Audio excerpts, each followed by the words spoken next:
Friends, आपका हमारे YouTube channel में फिर से स्वागत है। हमने पिछली वीडियो में देखा था डेटा टाइप्स इन जावा और जावा के बारे में कुछ बताया था।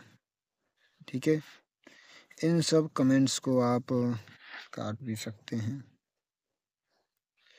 अब हम पिछली कमेंट से देख सकते हैं कि हमारी क्लास के पास क्या होता है, बिहेवियर एंड स्टेट। ठीक है भाई। अब स्टेट में क्या होते हैं, डाटा होते हैं, वो हमने आपको पढ़ाए थे। आज हम उनका यूज करेंगे, जैसे कि इंटीजर आई। ठीक है, उसकी वैल्यू रख दी हमने 0। ठीक, एक होता है जैसे फ्लोट एफ, उसकी भी वैल्यू रख दी हमने 0f। Sorry, float F is equal to 0.0f, decimal की जो नंबर होते हैं। ठीक है, इस तरह से।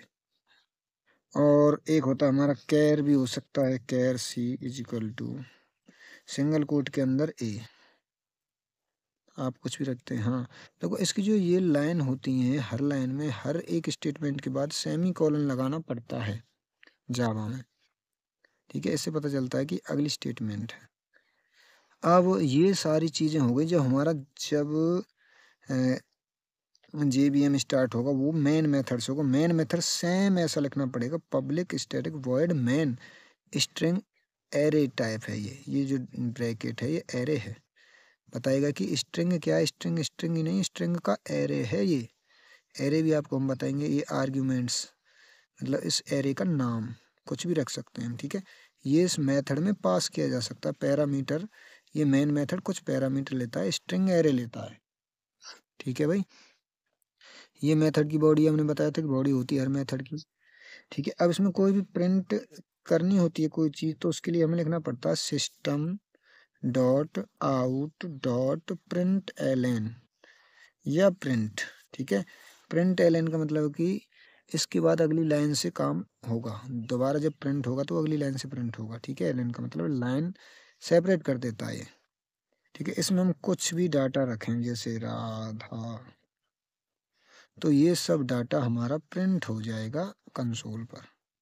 तो यहाँ से रन करके देख सकते हैं हम इसे। हमारा पहला ये प्रोग्राम है।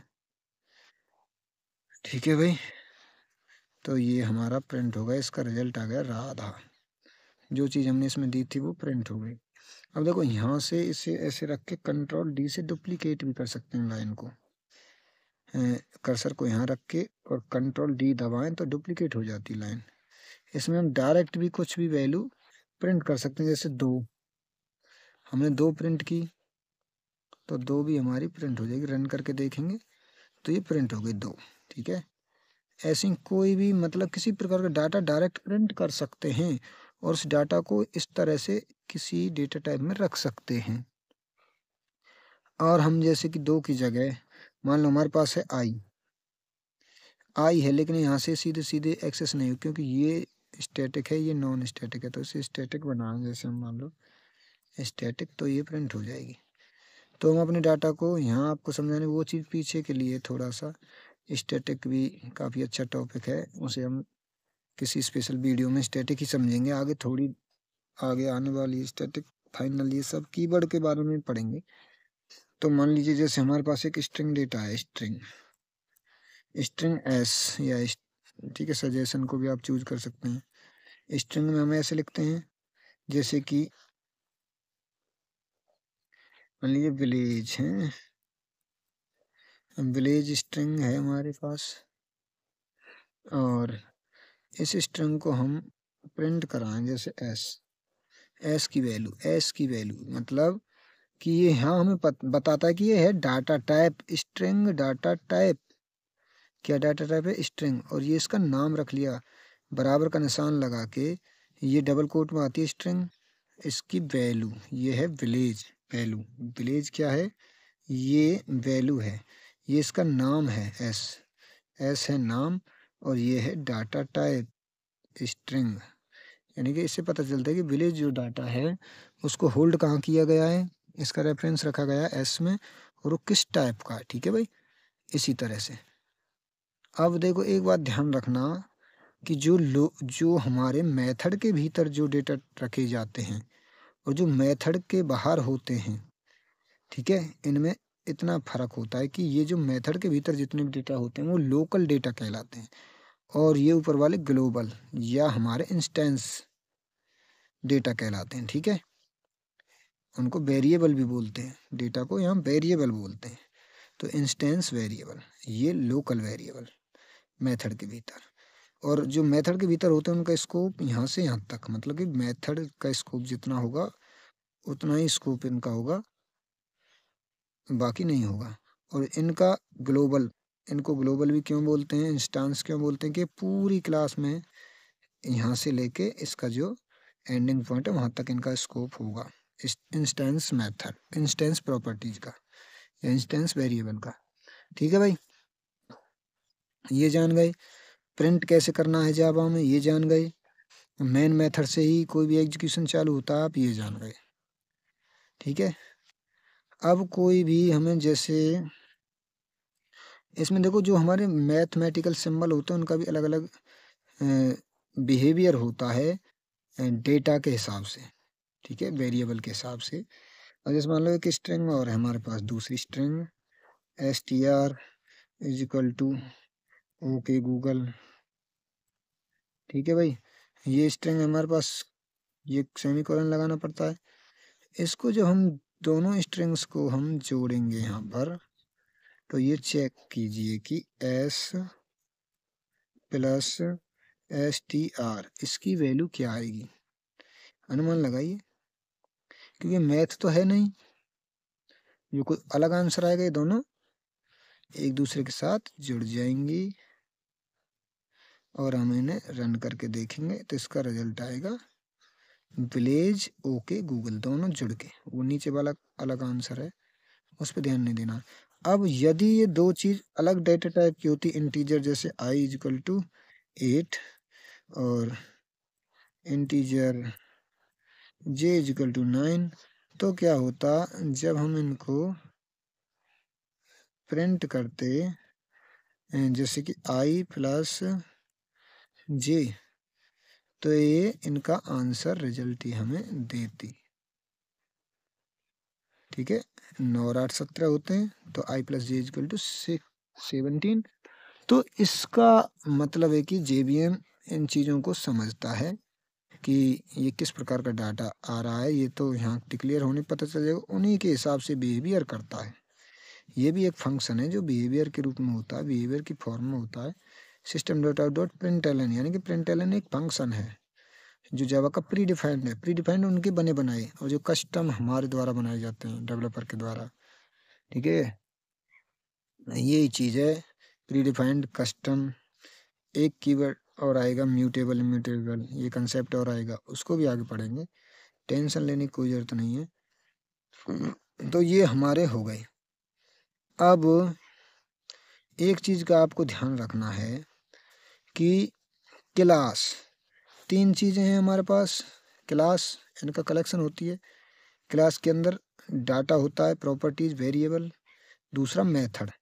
इन सब के पास कुछ एक्सेस मॉडिफायर होते हैं, जैसे कि पब्लिक, पब्लिक यहाँ भी है, पब्लिक इसके पास भी लगा सकते हैं। और ठीक है, यहाँ पर जो पब्लिक नहीं लगा हुआ तो उसे पब्लिक ही समझेंगे बाय डिफ़ॉल्ट। तो ये एक्सेस मॉडिफायर हैं, ये सब के लिए होते हैं। इनको कहाँ से एक्सेस करना है, एक्सेस पे रोक लगानी है, एक्सेस को लिमिट करना है ना, तो उसके लिए हम पब्लिक, प्राइवेट, प्रोटेक्टेड, ये सारे एक्सेस मॉडिफायर लगाते हैं। एक होता है स्टैटिक, स्टैटिक होता है क्लास से संबंधित। ठीक है, और एक होता है नॉन स्टैटिक, जो होता है ऑब्जेक्ट से संबंधित। इस बात को पीछे समझेंगे, आप सिर्फ इस चीज़ को यहाँ समझें। मैंने आपको पहले बताया था कि स्टैटिक से केवल स्टैटिक कॉल किया जा सकता है। कॉल करना मतलब कि उसको बुलाना, जैसे मेथड, मेथड को कॉल करेगा तो मेथड को बुलाएगा। ठीक है, कंट्रोल को उसके पास भेजेगा, प्रॉपर्टीज या वेरिएबल को कॉल करेगा तो वेरिएबल के पास कंट्रोल को भेजेगा। तो स्टैटिक स्टैटिक के पास ही कॉल कर सकता है, लेकिन नॉन स्टैटिक दोनों के पास कॉल कर सकता है, स्टैटिक के पास भी और नॉन स्टैटिक के पास भी।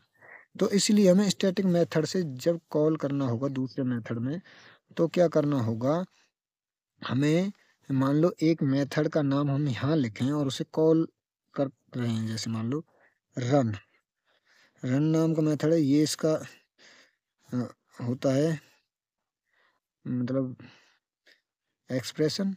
देखो इंपोर्ट स्टैटिक मेथड रन, और इसमें देखो क्रिएट मेथड रन, ये हो गया। तो मतलब आपको सजेशन मिलेंगे, सजेशन के अनुसार आप अपना काम आसान बना सकते हैं।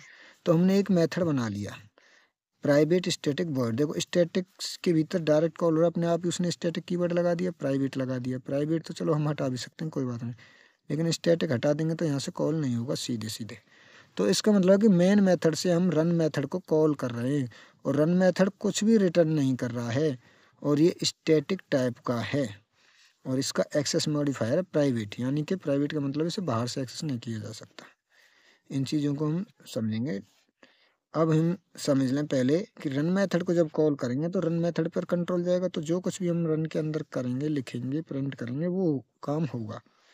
तो देखो मान लीजिए हमें इसमें प्रिंट कराना है, अ, तो हम साउट लिखेंगे और इसमें डायरेक्ट सजेशन आएगा, इसमें लिखेंगे कि रन मेथड, रन मेथड, ठीक है।